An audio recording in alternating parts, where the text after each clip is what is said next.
بسم اللہ الرحمن الرحیم۔ السلام علیکم ناظرین، میں قاضی بلال ہوں، آپ میرا یوٹیوب چینل دیکھ رہے ہیں۔ اس وقت آج جمعہ کا دن ہے اور 26 اپریل ہے۔ پارلیمنٹ میں جو ہے پارلیمنٹ کے بلکہ دونوں اجلاس چل رہے ہیں، سینٹ اور قومی اسمبلی، جسے ایوان زیریں اور ایوان بالا کہا جاتا ہے۔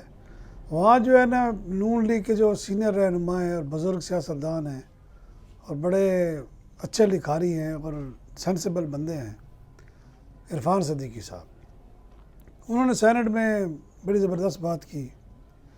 انہوں نے کہا کہ پی ٹی آئی والوں کو مخاطب کر کے کہا کہ آپ مولانا فضل الرحمان کا نام بھی بھول گئے تھے، آپ جو ہیں پیپلز پارٹی کے ساتھ بات کرنے کے لیے تیار نہیں تھے، آپ کی جماعت جو ہے وہ کسی سیاسی جماعت کو پسند نہیں کرتی تھی، تو وہ ان کو آپ جو ہے نا ان کے ساتھ مل کر حکومت کے خلاف تحریکیں چلانے کا پروگرام بنا رہے ہیں، حکومت کو کمزور کرنے کے لیے سازشیں، بلکہ جمہوریت کو کمزور کرنے کی سازشیں کر رہے ہیں،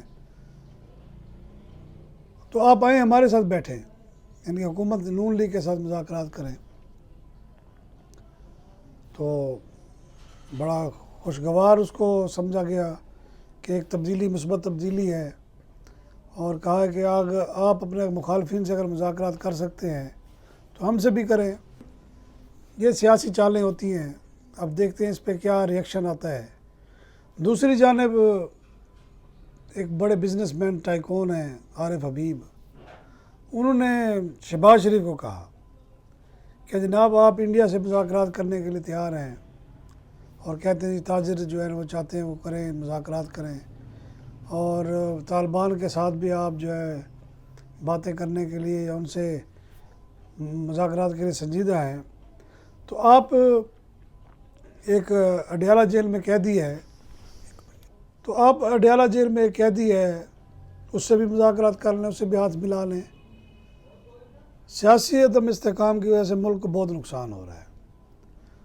اب اس کی میں تھوڑی ایک وضاحت کروں گا، وہ یہ کہ شہباز شریف کو جب یہ کہا گیا کہ ان کا چہرہ دیکھنے والا تھا، یعنی کہ ناگواری تھی، ان کو کوئی خوشی نہیں ہوئی، اس کے بعد عرفان صدیقی نے اس کا پلٹ کر جواب دیا ہے، وہ آپ سمجھ لیں کہ وہ شہباز شریف کی طرف سے نہیں تھا، حکومت کی طرف سے نہیں تھا، بلکہ وہ میاں نواز شریف کہ وہ بہت کلوز ہیں، ان کے کہنے پر یہ سارا کچھ ہوا ہے۔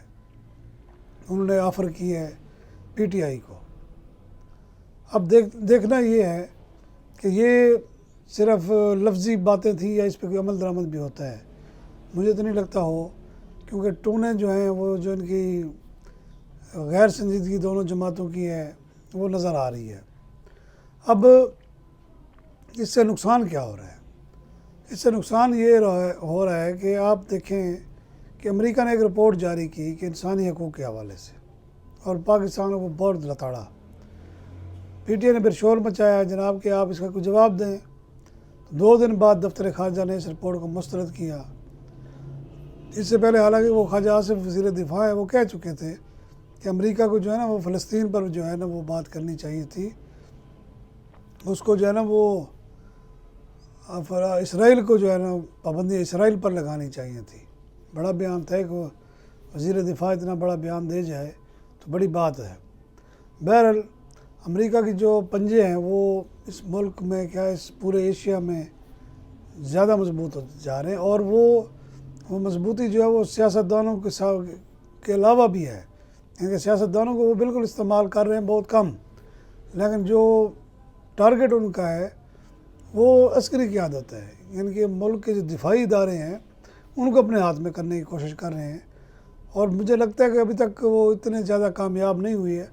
اگر ہو گئے ہوتے تو حکومتیں جو باتیں کر رہی ہیں وہ کبھی نہ کر رہی ہوتی۔ بہرحال یہ کوئی اتنی اس کو اہمیت دینے کی ضرورت نہیں ہے، اس وقت اہمیت اس چیز کی ہے کہ عوام کو جو ہے نا وہ آپ کیسے ریلیف دیں گے، آپ کامیاب حکومت کس طرح کریں گے، اس پر سیاستدانوں کو سوچنا چاہیے۔ پارلیمنٹ کا اجلاس ہوتا ہے، قانون سازی ہو نہ ہو، کیونکہ آرڈیننس پہ ملک چلتا ہے، آرڈیننس آ جاتے ہیں، پھر اس کو جناب مخالفت ہوتی ہے وغیرہ وغیرہ، اس کے بعد کیا ہوتا ہے، کچھ بھی نہیں ہوتا، وہ قانون بن جاتا ہے۔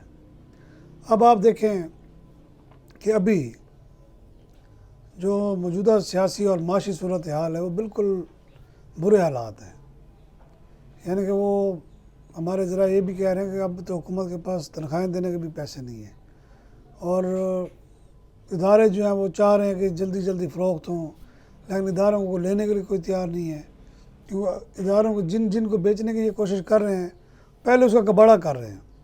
جب آپ کباڑہ کریں گے تو پھر کباڑ کون لے گا؟ پھر کباڑ جو ہے وہ کوڑیوں کو دام ہی جائے گا۔ اس لیے بہتر یہی ہے یہ سارے بیٹھیں اور اس کا کوئی حل نکالیں۔ پارلیمنٹ میں تقریریں کرنا، ایک دوسرے کو نیچا دکھانا۔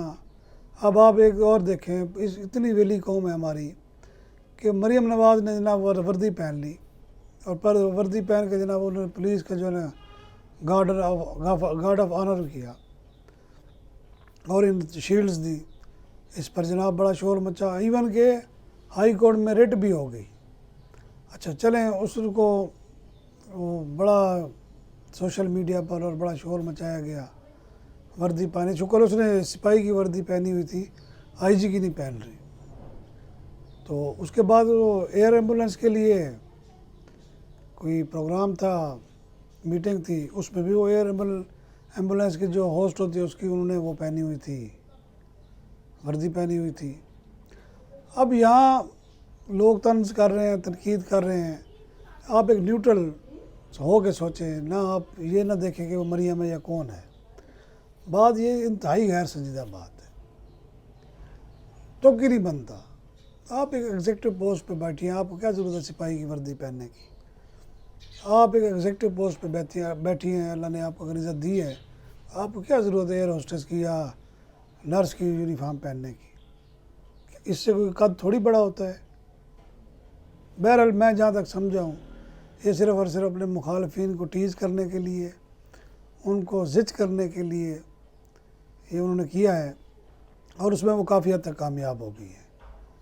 اب مذاکرات کب ہوتے ہیں نون لیگ اور اپنا پی ٹی آئی کے، اس کے انتظار کریں۔ اب جو ادارے ہیں وہ اس طرف جا رہے ہیں کہ کسی طریقے سے عدالتوں میں جو جلدی فیصلے ہو رہے ہیں، اور کیا فیصلے ہو رہے ہیں؟ اب ہائی کورٹ میں سیفر کیس کے بارے میں جو باتیں سامنے آ رہی ہیں، اس سے تو لگتا ہے کہ عمران خان کا یہ بھی کیس اڑ جائے گا۔ اگر یہ کیس اڑتا ہے تو بشرا بی بی کے بھی کیس اڑ جائیں گے، پھر کیا صورتحال ہوگی؟ یعنی کہ ملک کی تو وہ چھوڑیں، ملک کی کسی کو پرواہ ہی نہیں ہے، آپ کی سیاست کی کیا صورتحال ہوگی؟ کیا آیا عمران خان کے ساتھ پھر کوئی ڈیل ہونے جا رہی ہے یا ہو چکی ہے؟ چند دن کی بات ہے، پتہ چل